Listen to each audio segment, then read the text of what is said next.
So up on the healing bench now that the Vulcan is done and it's waiting to go to its new home, we have a 99 Kawasaki ZX9R. Now I picked this up from another guy who was working on it for the same guy who owns this, and he doesn't really like to do carbureted bikes, so he was thrilled for me to come get it. And here's where we're at. I just got it home, got it up on the lift. It's looking at some stuff. We got some scuffs and stuff on fork tubes, not a big deal. Just looking around at it. These are the wrong carburetors for this bike because these are 2000 and up, because they have the injectors, but not on that one. This is stuff that they told me. This bike was acquired. It's been sitting for 10 plus years from my understanding. Don't know a whole lot, but here's what we've got so far.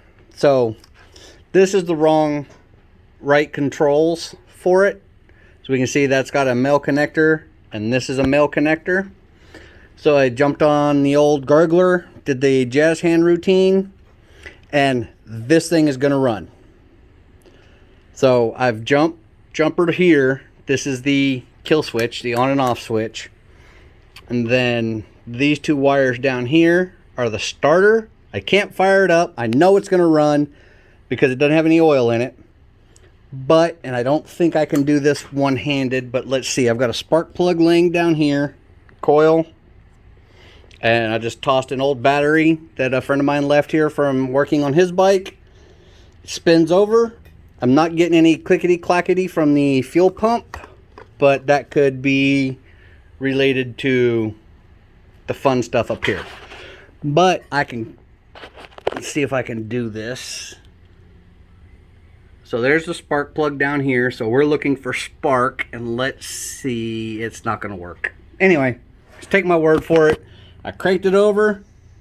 It cranks. We get spark. It's going to run.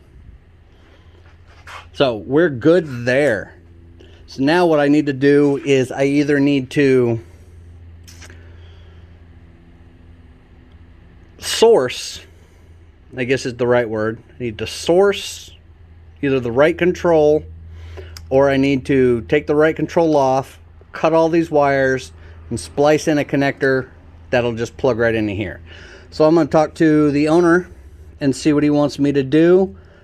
These are actually really easy to figure out. You can do it with an ohm meter, stick a multimeter on there, find out which two wires is for that. I already know which two wires are here for that. Push a button, find out which two wires connect. Those two wires go in there. We have clutch. No, that actually would be the brake light. So hook that up, find out which two wires are for the brake light there, find out which ones are here, and just work through it.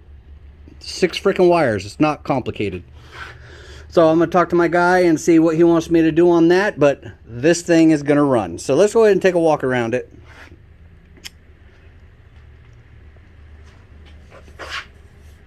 Okay.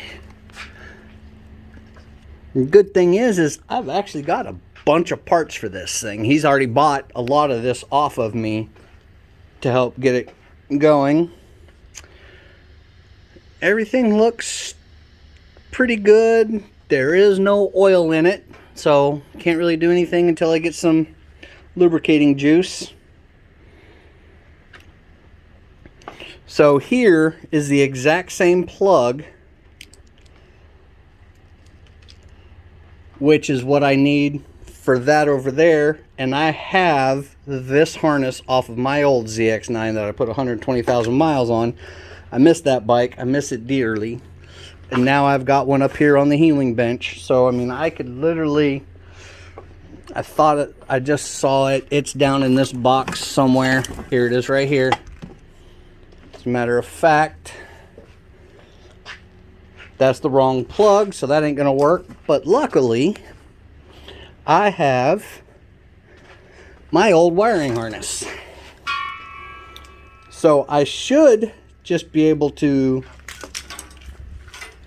steal that plug right there, plug it in there, and wire that up to this. Now I'll obviously fix that. That was some of my old quote unquote nothing more permanent than a temporary solution that works. So I can do that. I did go around and look at a few things. I have got my old set of carbs, which are right there. We've got this Micron. This thing's got a full exhaust on it. That's pretty sweet. But yeah, this is gonna run. We are gonna have a runner here. Did notice, if you look at that tail light, the sumbitch is tweaked. So that tells me the subframe is tweaked that way. Might have to figure out, take the undertail off, get in here with, since it's welded on, it can't be removed because I have two of these frames. The later the 2000s and up, they all have bolt-on subframes, but we might be able to stick a bar in there and tweak it back.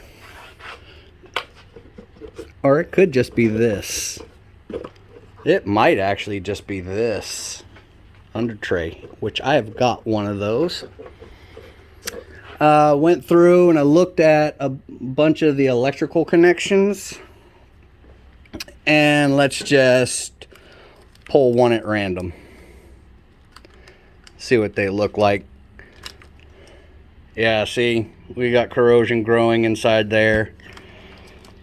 So I'm gonna basically do the exact same thing on this that I did on the Vulcan. We're just gonna do a revival. I love doing revivals because I don't know much about histories, and it's just a fun process for me. It's a jigsaw puzzle. I work in tech support, so I'm always dealing with quote-unquote jigsaw puzzles because somebody can call me up with an issue and they're going to tell me the symptoms, but they don't always tell me everything. So I have to basically put together a information puzzle till I get all the little pieces to help solve the problem. But yeah, this motor is freaking clean. It is clean. I really want this bike. Nobody tell Tim. But anyway, here's the first cursory look and what I've done so far. So I've got to get some lubricating juice in this thing. Play with these wires a little bit. Which I can probably... I'm probably going to end up chopping that off and adapting it. Good to go. So this will start my next series. We've got body panels and stuff over there. A couple of them are pretty trashed. It was the green and purple livery. Somebody put this coating on here, which I really dig that because, you know, I like stuff murdered out and blacked out. So I dig that. I just wish he would have went all the way through it. But this is going to run. I hope to hear it run in the next day or so. So I said screw it.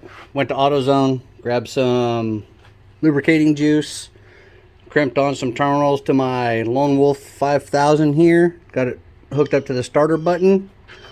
And here's a spark plug down inside there. So we have spark. Now let's see if we can get this thing to run. Okay, so I put some 2-cycle gas in my bottle here. Have not tried this. I've got the battery charger hooked up. We are just going to give it a little drink. All 4 of those holes. Turn the key on. Find my Lone Wolf 5000. And it's either going to run or it's going to explode. So let's see what happens. Oh, I'm hearing it fart and cough. We got us a runner.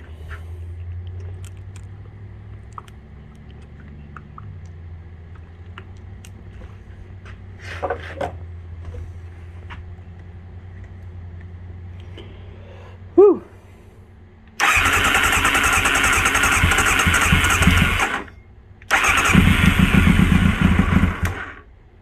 I say we try and get some fuel in them bowls. Give me just a few minutes. I was able to get a little bit of fuel. I don't know what it's going to do, so let's find out.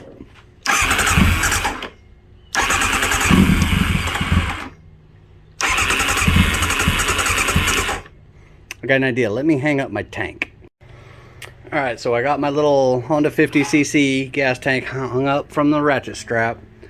Got it, and it's flowing fuel. Let's see what happens. Oop.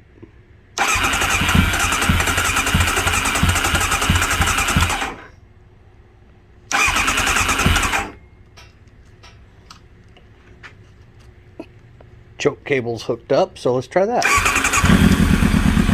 Oh.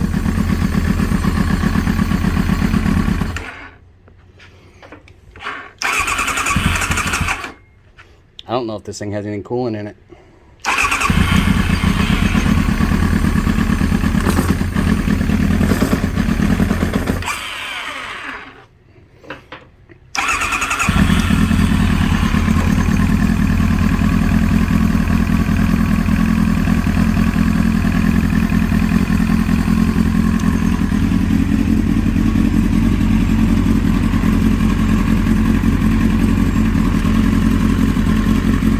Nope, no coolant.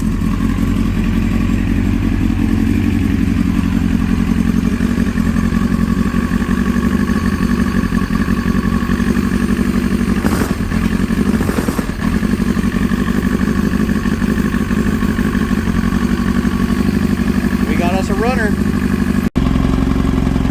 Went ahead and slapped some coolant in it just so I don't overheat this thing. Getting it up to temp. Had to play with the carbs just a little bit.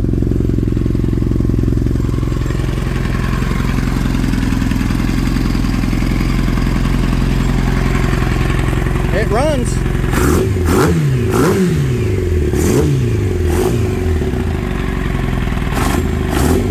I've got the fuel shut off and I'm sucking the bowls dry right now.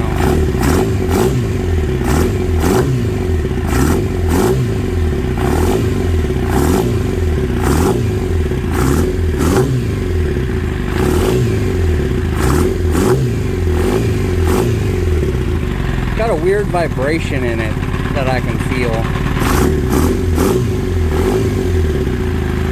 Feel it really good up here in the handlebar control.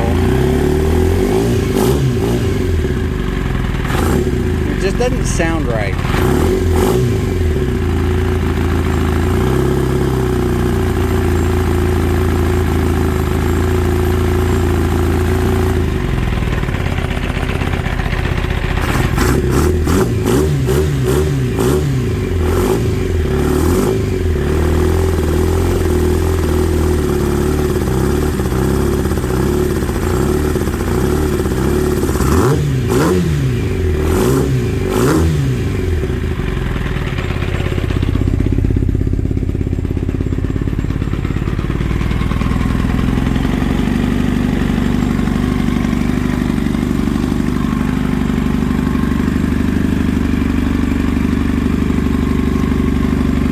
So the next step is probably go ahead and put some spools on it so I can get a rear stand underneath it.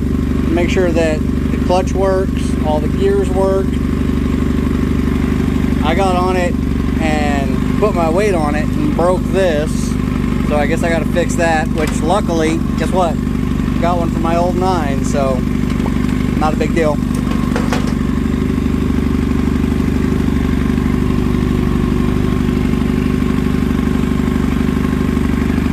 I expect that fuel to run out any time, but it runs. So this can conclude day 1. I picked this thing up maybe 2 hours ago. Got it home, got it up, unloaded off the trailer, thrown up on the healing bench. Yep, got it running.